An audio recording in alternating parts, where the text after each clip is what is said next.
Well, hello, my parking money friends, and thank you for coming back for another edition of our little podcast here. We have been doing this for a while, and we're getting a lot of good subscribers now, and a lot of people asking questions and recognizing what we're doing, and we really appreciate that. And thank you again for tuning in and just joining us this morning. Today, we've got a couple really cool photographers with us who are going to tell us some great stories. Of course, my friend Brian Barr, my co-host, is back. And Wes is Wes. This is Wes. What's going on, y'all? Wes and Caleb. They're photographers, and they've done a bunch of photography of some cool cars, and we're just going to get their takes. What Brian called me up the other day and basically told me, he said, I've got these two young guys that are all about cars. And let me tell you something. I mean, back in my day, when the only thing you had was a damn car, you know, you didn't have these cell phones that you could talk to your girls or send crazy pictures or anything like that. You didn't have that. Well, if I did, it'd still be of a car. It would be, yeah. But basically, you know, it's interesting to see the new generation of folks coming up that, you know, it seemed like it scared a lot of people that had invested millions of dollars in these old cars. Would there even be a generation later, you know, that had that much interest in cars? And because the cell phones had kind of taken over, you know, you could basically talk to your girlfriend. You know, basically when I turned 16 and you tell me, well, I'm a little older than you, A year. for sure. Well, Yeah. not too much. Yeah. But, you know, when you turn 16 in our day, you got your driver's license. You couldn't wait to get your driver's license. You're gone, buddy, gone. You know, you couldn't wait to get out of the house, couldn't wait to get your driver's license. And you're going to bust over to your girlfriend's house, have some fun time with her, and go on dates and do cool things with your friends. And of course, in my day, I always had nice cars, and I, you know, it was a big ego thing for me because I enjoyed driving my really cool piece around all my buddies and talking about it. I've been doing it for 50 years. Yeah, nothing's changed. Nothing's changed. Yeah. Nothing's changed. Yeah, I guess we could call this episode "Old Age and Treachery" Yeah. versus Youth and Exuberance. Youth to Exuberance. Yeah, that'd be a great title. Here we are. Yeah. Dustin, remember that on the editing because that'd be really cool. So I got to know these guys through, you know, obviously the business. They've both shot cars for me. They've shot cars on their own. These guys are really creative. Yeah. And what I've seen them both do, what they shoot, because there's a corporate world, right? Right. Traditional shoot, you got to shoot a car for a dealership or whatever you're doing, right? Yeah. And then there's the whole creative aspect of it Mm-hmm. as well. Mm-hmm. And I certainly love to talk a little bit about that, of, you know, the art of it versus the commercial side of it. You know, because pictures are what sell cars. So from your standpoint, in your new career of being a broker for people on Bring a Trailer and the online stuff. Mhm. So these guys are your go-to guys Yep. as far as the photography and everything. Well, good job, guys. So what got you into the photography? I got into photography because as a kid, you know, I did watched a lot of YouTubers, and, you know, that inspired me and such. So picked up my first camera. It was a Canon T6i. Mm-hmm. And I was actually doing video on it first, but then I just started taking photos with it and just kind of snowballed from there. Right. Yeah. What about you? Yeah, I took a road trip after graduating high school, and I wanted to document that. I had my mom's early 2000s Sony camera, and when I got back, I knew that I wanted to do more of that kind of thing. So I invested, got myself a laptop, a camera, Panasonic Lumix G7 for anybody out there. You know, cars have kind of always been in my peripheral in my family. We didn't watch the Macy's Day Parade on Thanksgiving. We would watch Barrett Jackson. Oh, no kidding. Yeah. And you know, driving down the road, my dad and my grandpa, they would always be like, "Oh, that's a 67 this, or that's a 52 that." And I used to, you know, as a kid, not really knowing, I'd be like, oh, you know, you guys are silly, you guys are old or whatever. But now Yeah. I'm the one doing that to my friends when I'm seeing stuff, and Right. they're everywhere. There's still so many of them out there. Yeah. And sometimes I get the opportunity to pull over, take some pictures, and talk to people, learn about the cars, and hear more of their stories. And Does it amaze you sometimes when you realize how many of the old collector cars are still around?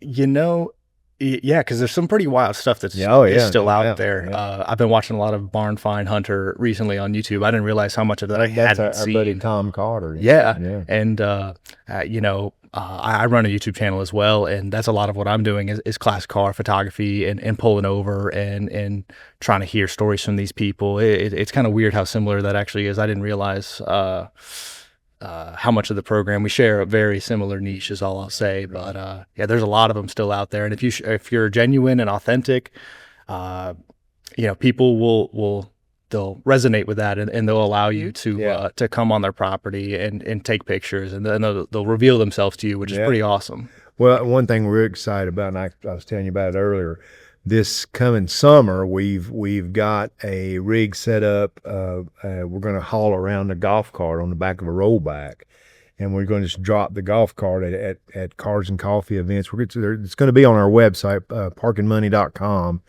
It's going to be a schedule on there, so you'll see when we hope to be in your neighborhood, and our process is going to be, we're just going to drop the golf cart and basically just take all of our equipment and just go around and slap a microphone on a couple of people and just sit there and let them tell us a story about their cars. Yeah. And it's going to be a really cool way to meet new friends. Oh, yeah. And learn about different things. Absolutely. And we're going to get away from here a little ways. I mean, we may, you know, we won't go far, but I mean, you know, I can see us going 50, 60 miles, maybe 100 miles to do something. Yeah, maybe out in Pinehurst or something. Yeah, exactly. Yeah. So it's going to be fun. We got that coming up. So please take a look at our schedule at parkandmoney.com, which it's not updated yet, but it will be here in the next few days. So basically look at that and understand we're going to be showing up at your Cars and Coffee, or one that maybe you plan on attending, and then go that route. But what about you, Caleb? I mean, what was your deal going forward? I mean, you got into filming the cars how?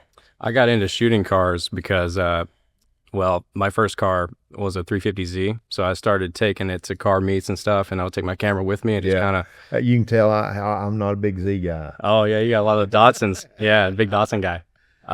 But yeah, so I would just go to car meets, you know, like at CPCC and like UNC Charlotte. Yeah, and they had those meets, and just kind of talk to people and hear their story. Yeah, very nice. Really cool. Very nice. It's good. One thing that I've learned for sure in my 63 years is it's not hard to get people to talk about their cars. You know why?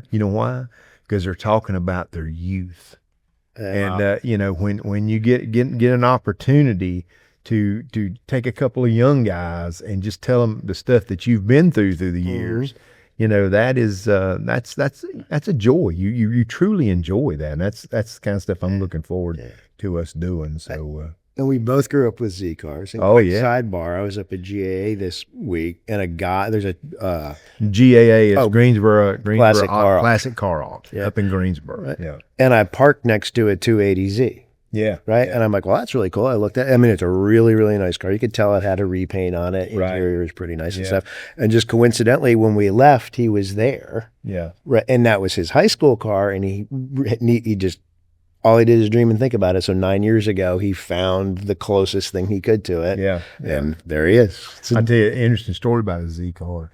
If you look on Bring a Trailer right now, there is a Black Pearl 1978 280Z. They only made 1,500 of them. I had one. I had probably one of the nicest in the country, original cars. But this one was pretty damn nice. And I've got a buddy that his name is Josh Kane. He collects, he's a Z car specialist in Beverly Hills, California, right? So this car that was on Bring a Trailer, Black Pearl car, caught my eye, beautiful car, was in Beverly Hills, California. So I'm thinking, must be Josh, right? Yeah. So I called up Josh. I sent it to him. I said, did you see this? And he said, yeah, I saw it. He said, but I hadn't had much chance to. I said, "This is not yours." He said, "No, it's not mine." I said, "How in the hell is there another black pearl in Beverly Hills, California that's not yours?" And he goes, "Hell, great question." Because he went and found it this weekend and is basically looking at it. And I'm trying my best not to bid on it because I need another cigar like I need all in it. But bring a trailer. That lead photo, as you well know from the Lamborghini shoot, that's what grabs the attention. Oh, no doubt. Guys, give us a favorite car that you photographed. Tell us a great story. Favorite car I've shot personally was a Porsche Carrera GT. Those are rare to see. I've never seen one in person until I went to Indiana, went to Ram Ray Hall. Yeah. And there was like a Halloween car meet there. Everybody was in costumes, having a great time. I was with my friends, and they had an awesome like orange one, fully custom they built. It was awesome. It was kind of like a Singer Porsche, very similar. No, it was a 918. Carrera Oh, GT. Carrera GT. Yeah. Okay. Oh yeah, Carrera GT. Okay, Carrera GT. Yeah. My friend, of course, we bought that Cobra. My friend Vance Step really tried to push me towards a Carrera GT, but I mean, there's so much bad publicity. I mean, Paul Walker got killed in one, and Jay Leno looped one around the front stretch at Talladega. I mean, there's a lot of bad stuff, and then I think Porsche basically pulled back all the cars back and gave them new tires and new suspension and every piece, and it's all covered by the factory, right? And they did, and that's in the process of being done with all those cars right now. Yeah, it's crazy. What about you, Wes? What? Give us an idea. It's a tough question because I know, Caleb and I photograph a lot of cars. Nothing really stands out to me. There's one like photo series that I like to do. Anytime I see a 55 Chevy, I like to zoom in up on the grill with the little logo going across, and I've got probably upwards of like 10 of them of yellow, blue, green, red. There's one with like a cool Galaxy paint job. That's one of my favorites, but just a lot of different little photo series and stuff. I'm curious, a guy your age, what would be your attraction to a 55 Chevy? Well, I got to drive one time. I'm resto mod stock or the first one I drove was a 4-speed that was LS swapped, and it had wire spoke wheels, which don't match the car, the era, but I was a huge fan of. Personally, I liked the way it looked. It was red with a white top, and to me, it was just really cool, the fact that you don't need the key to turn it on. It's just got that little switch. I thought that was so cool. I took a video of like throwing the keys on the ground and then still turning the car on. And I was like, this is so, who knows about this? It's the 50s. Right. Yeah. Who stole a car? Right. Yeah. My wife used to tell the story about riding with her grandpa in some old car, and he would take the keys out of the switch going down the road and hand them to her to play with. Boy, that's a heck of a security. Exactly. Oh man, yeah, crazy. Well, a 57 Chevy 3100 Cameo pickup, right? Yeah, the one I was telling you about. Yeah, I was at GAA. They're old cars. You guys have dealt with this. It got flooded, right? So I'm in the lane, right? Have the hood up, right? What got flooded? When you're trying to start it. Oh, okay. Yeah, there got flooded. Yeah, gas flooded. Yeah, right. And I'm like, quit pumping it, right? Just got to cycle it through. I'm like, okay, right, let's try it again.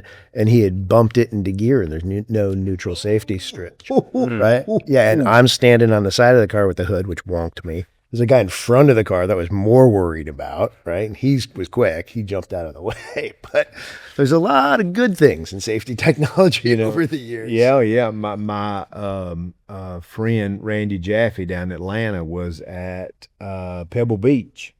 And the Porsche 917 that Jerry Seinfeld tried to sell at Macomb. Yeah. They had a display at Pebble Beach that year of Porsche 917s. And so this guy is talking about the car, and he's got this whole big crowd around him. And he asked somebody, so you want to hear it run? And they're like, yeah. So he reaches in and hits the starter button. It was in gear. The damn thing started up and took off across the golf course, and it drug him a little ways.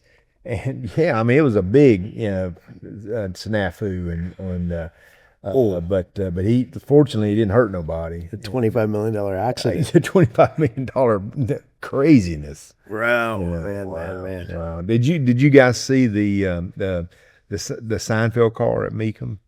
I didn't see that car at Meekum, but I did watch his show, Comedians and Cars Getting Coffee, for a while. It was on. Yeah, that's a great show. Great show.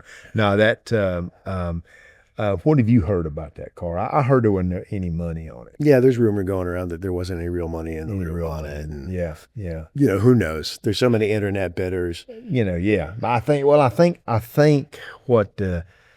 happens in that situation is, well, and the crazy part about it is, in that situation, you never know if there is actually an internet bidder, or it's just somebody over there throwing their hands up saying that there is an internet bidder. Yeah. But I think what happens in that situation is that car is so out of context, or so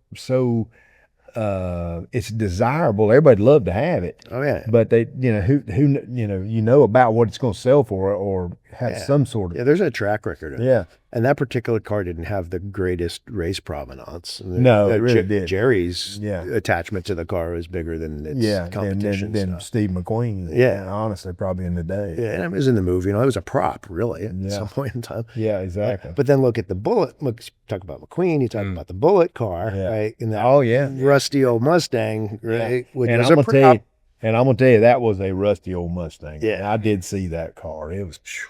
it was nothing special. It's crazy. Yeah, nothing special.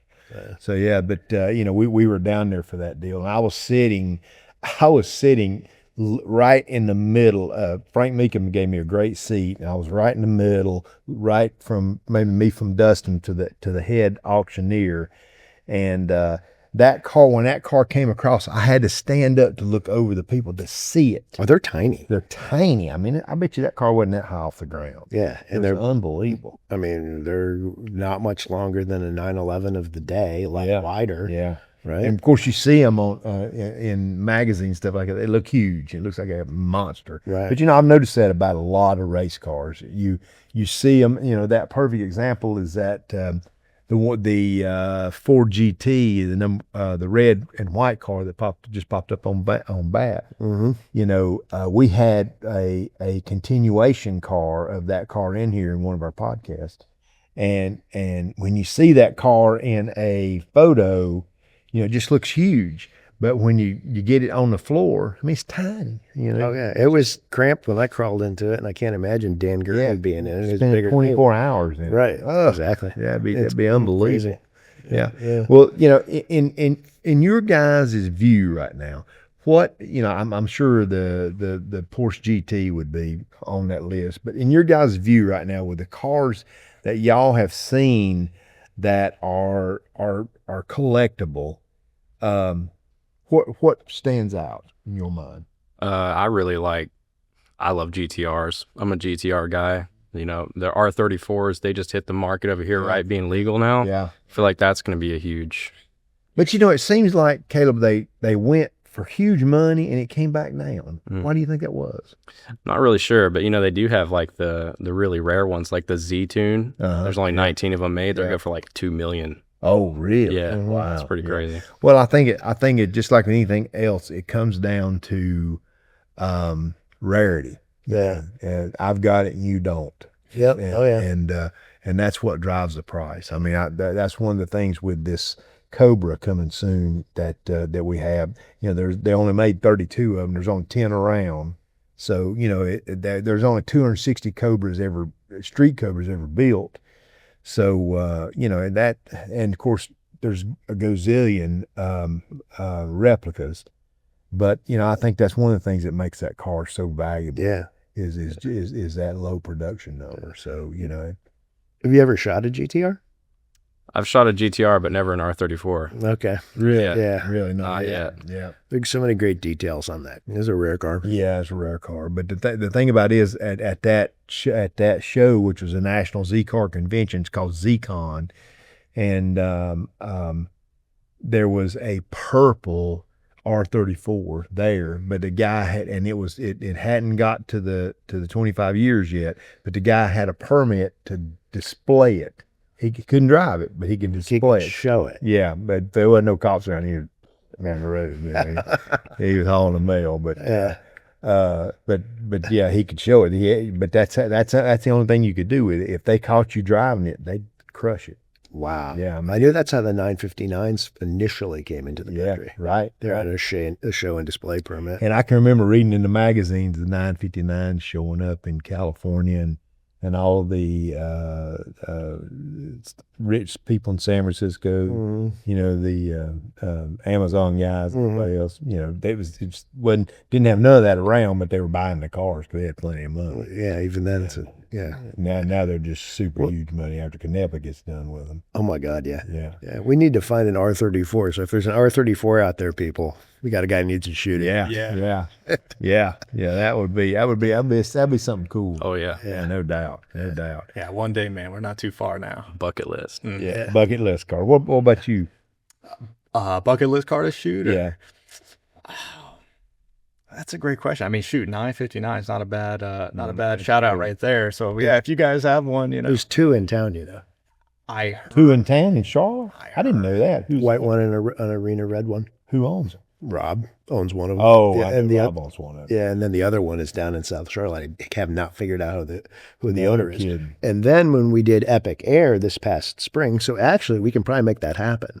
So when we do the Epic Air event, which is an all air cooled Porsche event, and it happens every fall, we had a guy bring a 959 down out of Raleigh. No kidding. Yeah, it's up on my Facebook page. It's How many of those cars are there? 250. Really? Yeah. Very, very low production. Yeah, very, very low production. Yeah. Porsche's the king of that low production stuff. Yeah. they know what they're doing. Yeah, Ferrari too, obviously. Yes. Definitely Ferraris. Yeah. Definitely Ferrari. Now I just got the new Broad Era auction leaflet here from the Amelia Island concourse coming up, and we're gonna have a couple of the Amelia Island or the Broad Era folks on here in a few weeks after Amelia Island, kind of talking with us about the different stuff that's coming up. But I think it's interesting. They had a Ford GT that they advertised that they sold for $7 million. Now, as much as you never saw those cars forever. Think about how many have popped up here in the last 6 months. Right. I mean, they're just all over the place. Now with these 2 guys here, that's an interesting photo. Because I'm thinking of it differently. I'm not thinking of the value. I'm thinking, so we have an in motion shot. Yeah. They're probably in the back of a truck or SUV or something, harnessed in. Yeah. But the background is black and white. Yeah. Wow. Yeah. Speaking to like the history of the car, you know. Yeah. Do you think that did they use black and white film with that, or now that's probably digital and then just like done in like Photoshop there? Photoshop. Yeah, probably from Post production. Yeah. Yeah. That's crazy. Yeah. No, they've got some really cool cars. And See, and what's selling the cars? It's the photo. photos. Yeah, the title and thumbnail, man. Look at the photos there. Oh, that's a cool. That is a Bugatti, I think. Yeah, and then you look at the collections over there on the right hand side.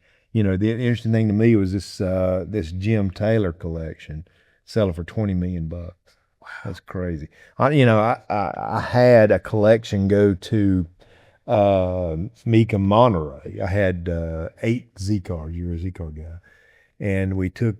I had collected for years and years and years, and I had 8 probably of the best Z cars. I had a 12-mile 280ZX 10th anniversary car, red and black, with 12 miles on it.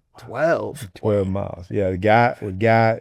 What happened was when they came out with the 10th anniversary car, they built 3,000 of them. They had 1,250 dealers in the U.S., so every dealer in the U.S. got 2 of the black and gold ones. The top 500 dealers got the red and black ones, and I didn't know that till we found that car. And it set a world record when it sold, and it was pretty cool. That thing was brand new. It was a brand new 45-year-old. Yeah, I mean, 12 miles. It probably delivered, and then Well, it never was delivered. Never. I bought it from the dealership. Wow. I bought it from the son. The father wouldn't sell it, so when he passed, the son figured we had it all these years, and we don't want to see nothing happen to it, so let's sell it to somebody good. So I called him up and got a hold of him, and they actually tried to sell it to my buddy in Atlanta, Randy Jaffe. Randy, I know you're out there. Thank you so much for calling me on that deal. Randy was building a house, and and just couldn't do it at the time. And he had bought a race car, a Jim Fitzgerald race car. And so he calls me up and says, "Man, are you still interested?" I said, "Heck yeah."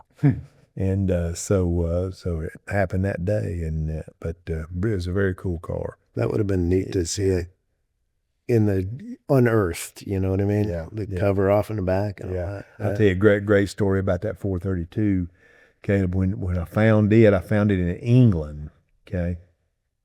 And so made the deal with the guy over the phone. I had a Ferrari inspector go look at it. He sent me a little report. Everything was good. And we made the deal on the phone, and he shipped it to the U.S., right? So I sat on the internet. Now, keep in mind, this was January of 2020, the height of COVID, okay? So I'm sitting on the internet, and I'm watching this ship, where this ship is coming around the world to come to bring me that car. And so I hired this cat. He ain't frightened about nothing. And so he takes my trailer and drives to Savannah to pick it up. Now, they had to go to Houston before they could come back to Savannah. And so he picks it up in the warehouse down there and puts it on, and we parked it right out front here. And the car was in the trailer. My wife would not let me even look at it for 14 days. She wanted to keep it in what do you call it? Keep quarantine. Quarantine. She wanted to keep it quarantined. Because 14 days. So yeah. Now keep in mind, it'd been on the damn trailer for 2 days, but that didn't count. That didn't count. I'd sat there for 14 days for all the germs to die. Oh, that's funny. That's wild. But she was. She's looking worried out for, about it. Looking out for your Yes, ma'am. As long as it sits right there, I'm all good. The longest 14 days. The longest 14 days of my life. Yeah. But it was a very cool deal, and we've had a lot of fun with these old cars, and oh yeah. So what else were you going to discuss? Well, one of the things that there's a whole commercial side to this business, right? And you have to have everything from the close-up photos to the details, and there's a fun side of that, right? Like you're talking about the Chevy emblems. And then there's a practical side of all that kind of stuff, the unedited photos. So how do you approach that? Like, because I'm sure you guys have a creative mind in that, and you're like, this is how I visualize this car. And then I know, we sold that Lamborghini and it sold off of the one shoot, and I would have never thought to park it underneath the pine trees, right? Mm-hmm. Yeah. I kind of just get lost in the process and just kind of go with the flow. I've done it so much, but I just try to focus on what makes the car unique and special. And if you know the owner, you know what makes it special to them. Mm-hmm. So yeah. How much do the owners usually get involved when you do any kind of photo shoot? I mean, do they ever, or do they just leave it? Of course, I guess it depends on what they're going to do with the photos, right? Yeah, usually not so much unless there's something that they do want, which of course I always ask. One time I was on a shoot, we had a car in an empty parking lot, and he's like, "Oh, it'd be cool if we went and parked it under the tree over here." And those ended up being the best photos of the day. So really? Obviously you got to be open, but corporate side versus creative and marketing side, like creative, Caleb and I are very, creative individuals, and that's usually just like intuition, walking around the car, looking at what's unique. And then on the corporate side is kind of just like autopilot, inside, outside, underside, get the gist of the car, 360. And the creative side is definitely a lot more fun. Yeah. What is and this would really be for you younger guys, but what is your take on what's going on with Bring a Trailer right now, as far as, and I'll be honest with you, there's a bunch of cars in here that I've bought on Bring a Trailer. I'm more comfortable buying a car on Bring a Trailer than I am anywhere else, because there's been so much photographed on it, and there's been so many questions and so many people picking it apart. What's your thoughts on that? I like that they have their own professional photographers doing the photos, or Brian, you know me, so I always hire your own personal guy, so I think that's pretty cool. Yeah. Yeah, I think they're like the most reputable, people out there, really. I'm not sure, what the current events are with them as of late, but if I'm looking for a car, that's kind of one of the best places to go, I think. Yeah. Well, there's definitely a difference because I had that 28 Outlaw hot rod, right? I think I showed you the pictures. But I was in a pinch. I needed to get them up there. I did them on my camera. Now the car no sold. Oh, wow. Yeah. Right? I'm bringing a trailer. Yeah. Would better of photography got me closer to my reserve? Of course, these guys are going to say, yeah. Of course they are. Yeah. But I kind of tend to agree with them because they did it on a freaking iPhone. I mean, it's not, and I've noticed this, and there's, if you guys don't know him, look up Michael Allen Ross. So Michael, shout out to you. So Michael was a photographer on the Barn Find trips that I, co-piloted with Cotter.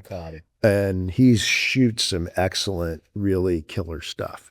And I would go behind him because I can't figure what it's called, the composition of it all. Mm-hmm. And I'd take an iPhone picture over his shoulder, which completely annoyed him. Right. Right. Yeah. Right. But I'm like, it ain't that hard. I'm a professional photographer. But no, you're not, because you don't have that eye for it. And I think everybody thinks that this little device that we all carry around in our pocket is all we ever, right, is like, whoa, it's got the eye, whatever all these things are, man. It takes a great picture. Yeah, everybody and their mom is a photographer until you hand them like a mirrorless or a DSLR camera, and then you kind of see what happens from there. But I feel like on Bring a Trailer, most of them are done with professional photographers, like Caleb said. But then if you're looking through listings of maybe even the same car, and then you see one done with iPhone photos, I just feel like there's less like credibility there, even if it's less miles, less money. And then if you reverse it, go to like Facebook Marketplace, same car, you got iPhone photos versus professionally done photos. You look at them differently. Mm-hmm. Well, and there's, we were talking about and I am sorry because I do not know your guys' trade, but like the depth of field. I think I asked you one day, are you like close enough to it? Yeah. That's based on your aperture in the camera. That's how you get that nice. They call it bokeh. Bokeh is that nice blur. Butter. Okay. Butter. So what are you guys? We want to go for the butter. It's all about butter. The butter. So what are y'all's education in photography?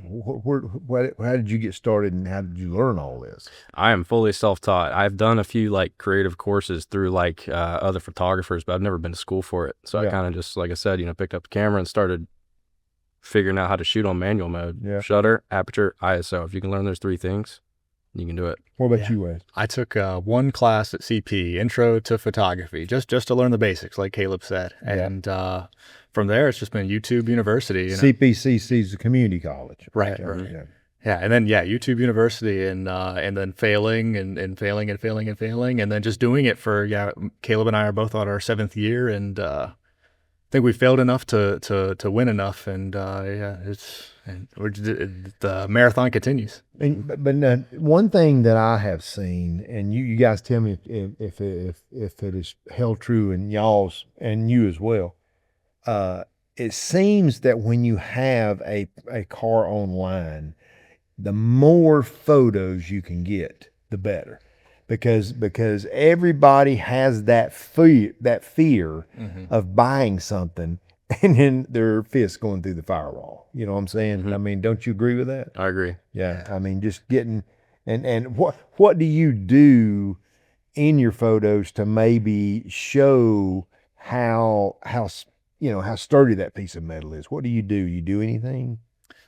As long as you just cover the, inside, outside of the car, if there's any, for a listing, if there's any like noticeable blemishes or something, you could throw that in at the end, just so you're showing everything that's there, you're being, fully disclosing. And then I feel like adding a video, especially on Marketplace, so there is less fear. And the more you cover, the less fear that there's going to be, proper lighting, and, I don't think there's really too much outside of that. Guys, one thing that I've always made a rule of thumb of is if I'm buying anything online, I want to see somebody driving it. And I tell you the first thing I look for is what's happening with their hands. If their hands is shaking, something's wrong somewhere. Something on that front end is either out of line, out of balance, something. That's a good point. And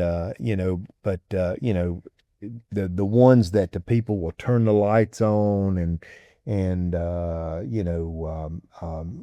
on the radio, turn on the air conditioning with the heat gun sitting right there on the air coming out, measuring that temperature. Oh, yeah. You know, that means a lot to me. I mean, you know, if Functionality stuff. if Yeah. I'm going to spend the money, because the last thing I want is for that thing to show up and the damn air conditioner not blow cold. You know, because that's a big bill. That's something that's going to take a little bit to fix, and it's going to cost you some money. So just that kind of stuff is really what you're looking for. And the good part about bringing a trailer and the stuff online, the greatest thing, as opposed to buying it at an auction like GAA this weekend, the biggest thing is you've got 7 days to request whatever you want from that seller. And not only that, but you've got 7 days to talk to that seller, which you don't get to do in the No, you do not get to talk to seller and buyers. Do not talk at auction. Not at auctions. And but you do have that that you do online, and that's a big factor, because and just getting somebody out to look at it, and getting somebody I'd really like to see what the front frame rails of that thing looks like.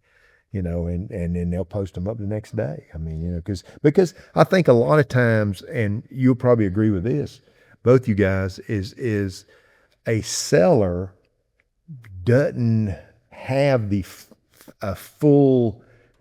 doesn't know how to fully encompass the car as far as being able to show what's important, and could use the help of a great photographer like yourselves. And in your past experience, don't you agree with that? Oh, yeah, absolutely. Yeah, yeah, absolutely. It's like two different trades. If that guy's in finance and we're in photos, he does that for a reason, and we do that for a reason. So right, exactly. Yeah, exactly.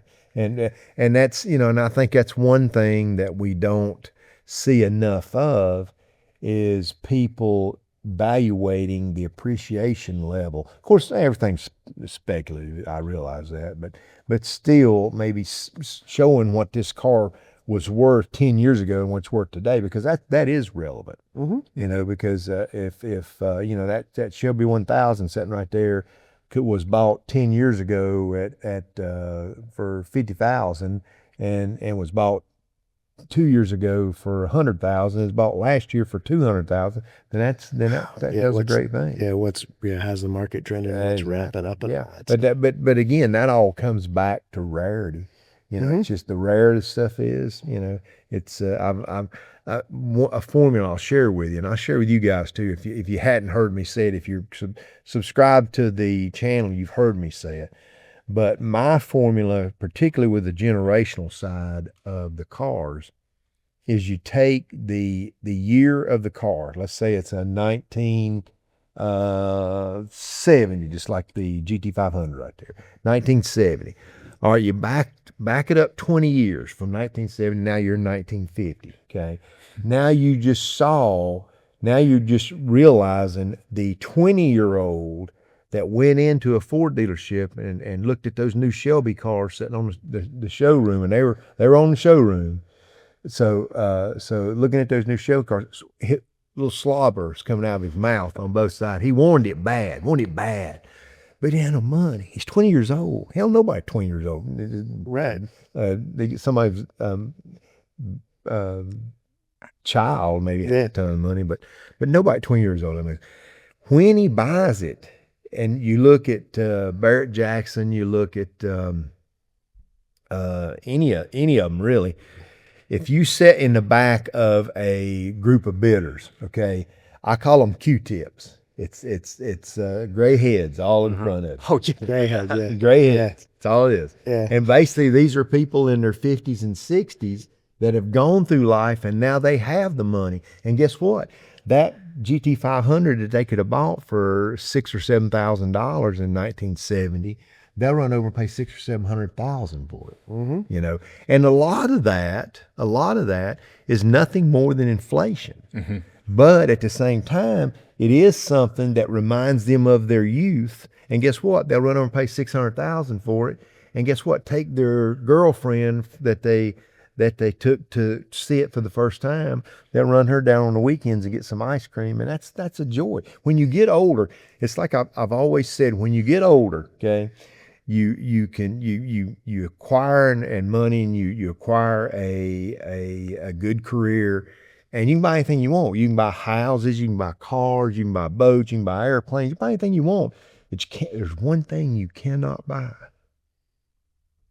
youth. Yep. Cannot buy youth. Yeah. And that is the most valuable thing ever. God, I would love to be your age again. I mean, I would. I mean, I truly would. Would I make? Oh man, I'd change a couple of things. I'd change a couple of things. Wouldn't be much. But think about it. You can buy anything you want, but you can't buy youth. But you'll pay something that reminds you of your youth, and you'll pay through the nose for it. Yeah, that nostalgia. Have that nostalgia, and you see that and hear it all the time. But you just don't realize how powerful that is. On our website, if you go on there, one of the first pictures, it's a very odd picture, but it's a huge group of people, okay, on the website, and there are cars in that picture, but you just can't see them because they're covered. It's Amelia Island about, I'm gonna say 10 years ago, and there were so many people around those cars you could not see the cars. Yeah. And basically it was a group of people that were just sitting there reliving their youth. Think about it. Mm-hmm. You know, so that's what drives the value of these things and makes them an asset back. Because you think about it, back in the day, you know, you saw a car on the interstate, you could tell if it was a Ford or Chevrolet or a Shelby or whatever it was. Okay, you could see it and tell it coming down the interstate. Nowadays, you try to do that now. Everything looks like a damn Toyota Camry. Everything. You know, and they're all plastic and they all look like Toyota Camrys, and they change a little bit from year to year, and that's about it. But back in the day, it was a huge swap from one. Oh yeah, we used to run down the highway, my grandfather and I, and at night, right, on the New York State Thruway, and he'd be like, "What are those taillights?" I'm like, "Well, those are Chevy taillights. Those are Ford taillights." Yeah, really? You know. Oh yeah, That's cool. I can remember. I told this story a few times. I played a little game on my hands. Okay, this was the Ford hand and this was the Chevy hand. And we would have a race of the cars coming past us on the interstate. I'd sit in the back seat. That's a Ford. That's a Chevy. You know, and as they're coming by, and I would race. And that was just stupid little 2-year-old. Now it's Honda Civics and Nissan Altimas. But- You're but- filling up both hands. Well, but the thing about it is you can't tell what's what. Because, you know, well, I think one aspect of that, your eyesight's a lot worse. Right. But you can't tell what's what anymore. You know, and that's a very interesting thing. Yeah. Well, guys, I appreciate y'all being with us. Good today. question. Yeah, We were talking off camera a little bit, and you had asked, "Is there any advice I'd give to my 25-year-old self?" Yes, I would be remiss if we didn't cover this. We talked about your first car, which was Dodge 240Z. Yeah. Yep. That's what I ask everybody I meet. What was your first car, Mike? I'm curious. What was yours? a Datsun 510. 510. Datsun 510. Dime. I'll tell you a great story with it. My dad had a body shop, and when I was 15 and a half, he drags this old beat up wreck Datsun 510 into the shop, and he told me, he said, "You see that big stack of parts right over there?" I said, "Yeah." He said, "They all belong on this car." He said, "You put it together, it's yours." And so, I mean, man, I'd be working that thing at 3:00 in the morning trying to get this deal together. And it was automatic, and it had a choke. And I saw it work. We painted it. This shade of blue is beautiful, and it put nice wheels on it. It was gorgeous. So I drove to school for the first time, right? So I pull up behind this red light, and I had the choke out. And I didn't realize I still had the choke out all the way from my house, which I didn't need to have it out. But it's revved up a little higher. And when I pulled, and it's funny because this situation is exactly what you went through the other day. I pulled up at a red light, and all my books fell out on the floor, right? Well, like a dumbass, I put my foot on the brake, and I'm just going to reach over here and get to pick the books up out of the floor. Well, the foot just eased up off the brake just a little bit. Wham! into the car. In the car in front. I just finished this thing. Oh, so, but it's a lesson in life. I mean, that's what you go for, and that's what I was telling you the other day.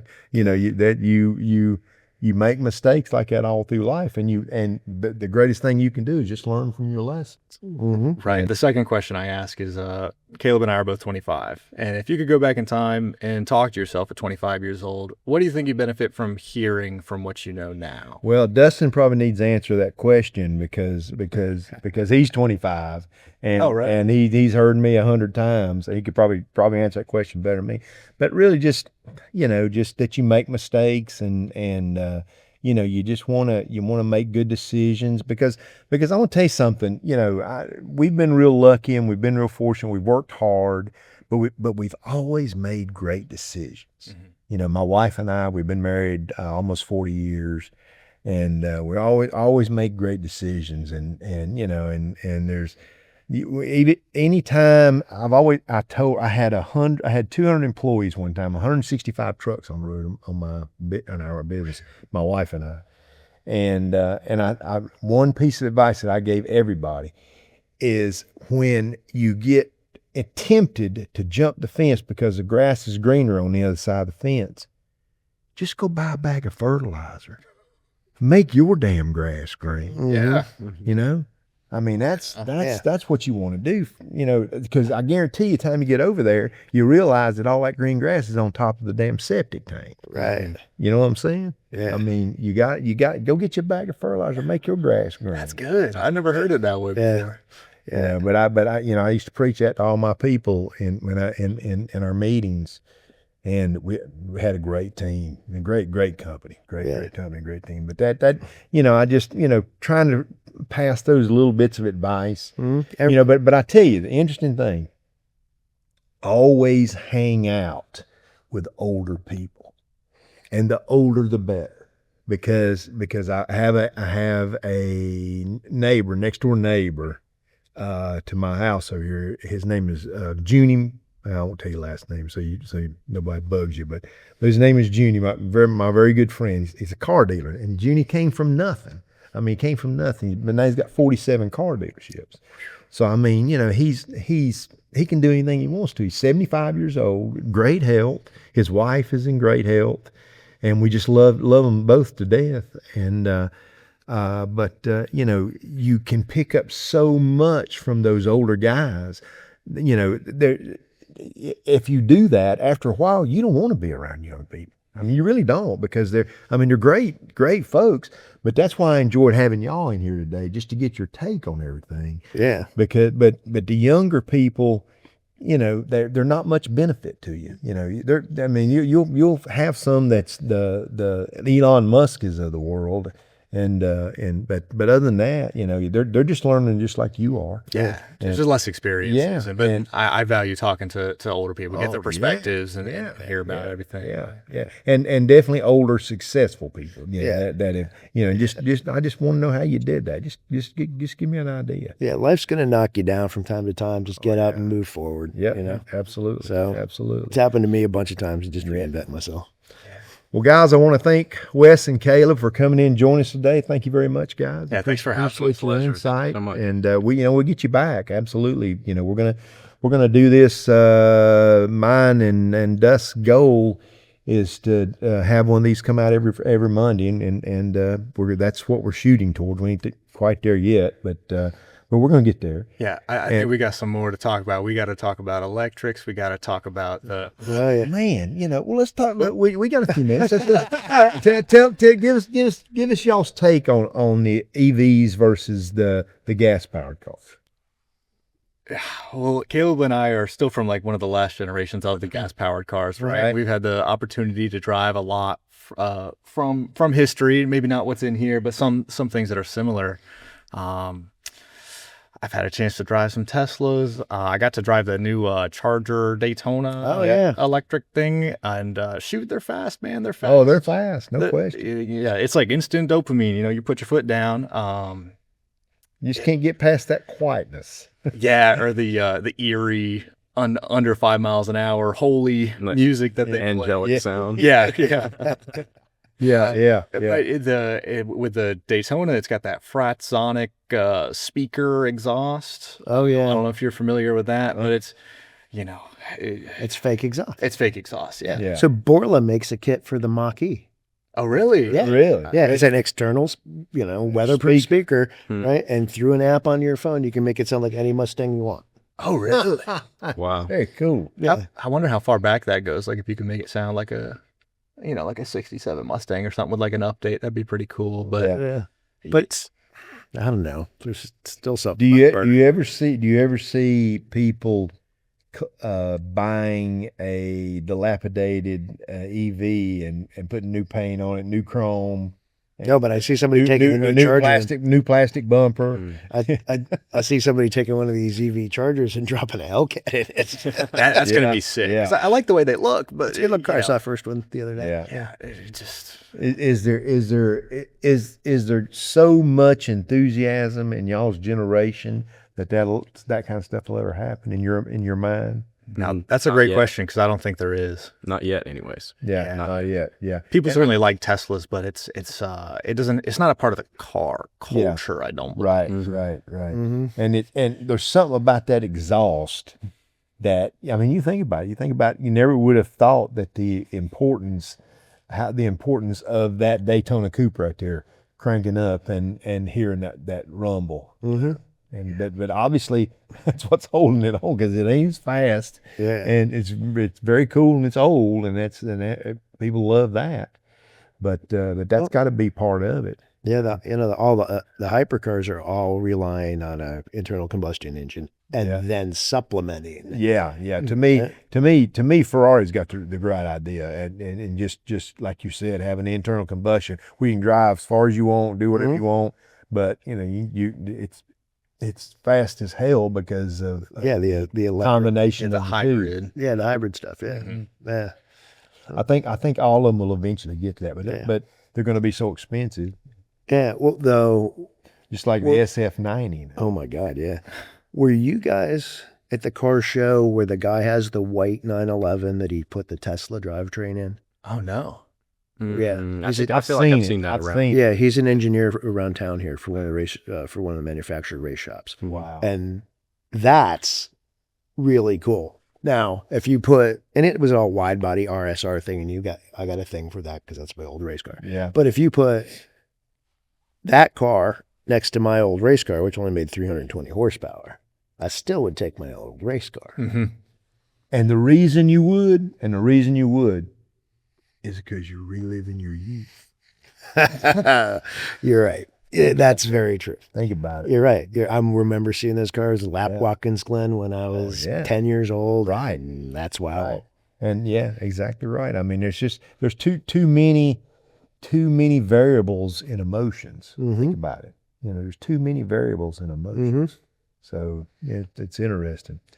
Well, guys, I appreciate it, and we'll definitely have you back and start a new conversation, something that you've seen in the meantime, and we really appreciated your input, and Brian threw this out to me a week or so ago, and Allegedly, there was beer involved. oh well, I'd have never guessed that in 100 years. Hey, but we freaking made it happen. and Yeah. It was good to be here. Thanks for Oh yeah, Absolutely. Oh, Thank you, guys. absolutely. Really appreciate it. Absolutely. And guys, we're going to go on. We're going to try to release a new one every Monday. I hope we can make it happen, but if not, we'll do the best we can. And thank you for tuning in. I appreciate all your subscriptions. Please like and subscribe. It's very important when you do something like this to get as much of an audience as you can. And we're not trying to make a ton of money. We're making money? We're not. We're making parking any money. We're parking money. We're parking money. Yeah. It'd be nice to pay the bills. So, but that's kind of where we are, and we'll get there one day. But guys, thank you so much for tuning in. And please like and subscribe, and please make comments, because we scour over the comments, every week, and we'd love ideas on stuff that you see. We're excited about this deal coming up with the golf cart. Please go on our website here in probably in the next week, and you'll be able to see an updated schedule of everything where we're going to be. And then that way you can go to that podcast or go to that Cars and Coffee and maybe get a chance to tell us a little bit of story. If you're at a Cars and Coffee and see us, come flag us down. And if you got a great story, we want to hear it. Right. So it's something we're really looking forward to. We're waiting for the weather to turn so we don't freeze to death. So, but thanks again for tuning in. Like and subscribe, and guys, keep parking money. Mm-hmm.